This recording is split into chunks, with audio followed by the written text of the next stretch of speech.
അയ്യപ്പന് നിത്യവും ഉറക്കുപാട്ടാകുന്നത് ഹരിവരാസനമാണെന്ന് എല്ലാവർക്കും അറിയാം.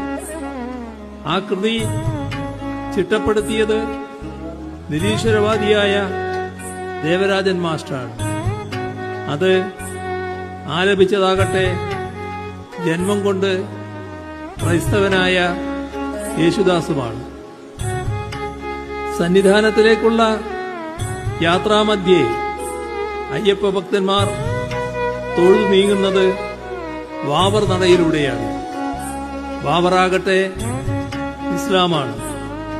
മധ്യ കേരളത്തിൽ നിന്ന് മല ചവിട്ടാൻ പോകുന്ന അയ്യപ്പ ഭക്തർ ക്രൈസ്തവ ദേവാലയമായ അർത്തങ്കൽ പള്ളിയിലും കാണിക്കയിടുന്നു.